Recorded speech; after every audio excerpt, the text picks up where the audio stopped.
Hello guys, for today's video is may nabili naman ako mga Pinoy food. Tara, samahan niyo ako.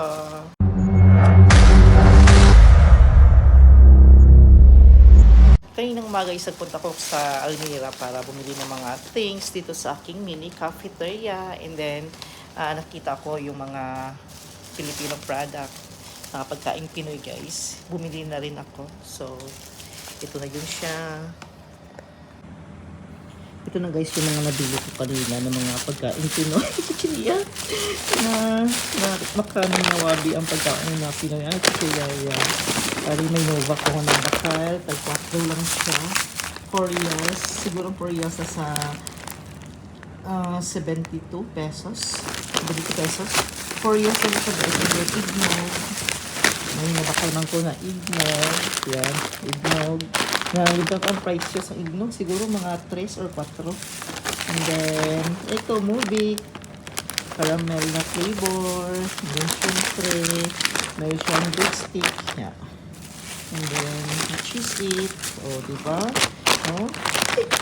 Kaya lang ganito nagkanto ko dito nga store. And then, nakita ko rin siya mga Pilipino na mga pagkaon, Pinoy food. Then, nagbakala lagi tayo, ginahidla lagi ko siya. Gimingaw na ko yung mga pagkaon ba, gimingaw na good ko. So, meron siya guys. Ako napalit ko ganiha. And then, may napalit ko nga sabon. Sabon guys is 5 kilos na sabon. 5 kilos na sa, 5 kilos. 3 kilo pala na sabon is 8 real lang siya. 8 real siguro nasa, ang 5 is nasa 80 pesos or plus 72. Siguro nasa 150 pesos ito guys. Nasa 150. 3 kilos na siya. Yan, 3 kilos. Sa halagang 8 real. 8 reals. Kasi kahapon is maglaba ako. Wala pala akong sabon. Kalimutan ko na. Wala pala akong sabon. Yan.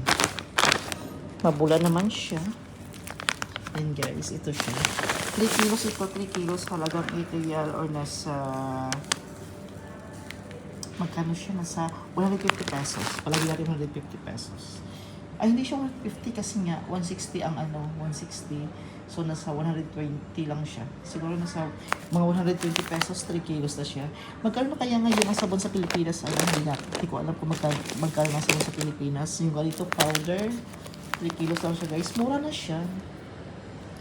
Yan. Last night kasi is nag-crave ako ng mga pagkaing Pinoy na mga chicheria. Kaya wala ako nakita sa mga tindahan. Is may nakita naman ako pero hindi ko type.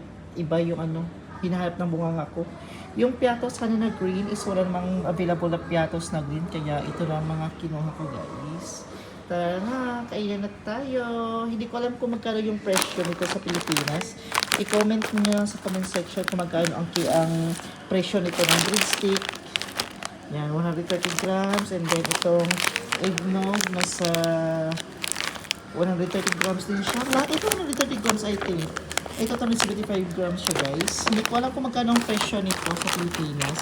Paki-comment lang guys sa comment section ang mga presyo nito sa Pilipinas. Maraming salamat. Don't forget to like and share my videos.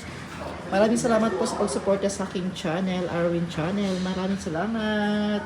God bless us all.